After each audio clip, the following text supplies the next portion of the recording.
Con la consueta carica di energia, la campionessa di scherma paralimpica moglianese Beatrice Bebevio rompe il silenzio e spiega il perché di questa lunga assenza. Il doppio Tokyo è stato pesante, ha affrontato e superato anche alcuni interventi chirurgici.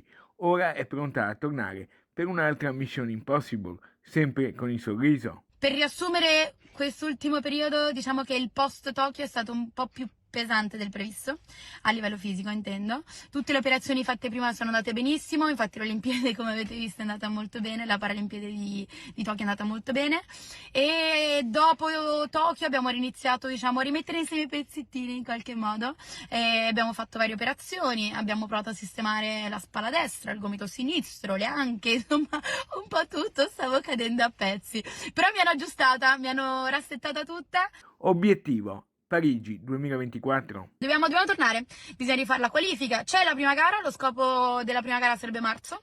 Adesso forse dicendolo me la sto tirando parecchio, però nel caso vi faremo sapere perché abbiamo bisogno tanto di tifo, abbiamo bisogno tanto di voi che ogni volta ci mandate un sacco di messaggini molto molto carini dove insomma ci incitate a tornare, ci incitate a fare di più, a dare di più. Non solo scherma, anche studio. Ecco allora un altro annuncio. Ho iniziato anche la mia ultima sessione di esami. E se Santo Totti vuole, sarebbe figo riuscire a laurearmi entro maggio, mettiamolo così. Forse dicendo anche questo me la sto tirando anche questo.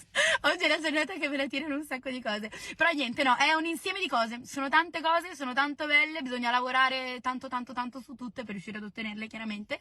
Però niente, sarà un'altra Mission Impossible da riuscire ad ottenere, ma insomma abbiamo, come sapete, sono una famiglia, una squadra, degli amici e un sacco di persone fortissime intorno.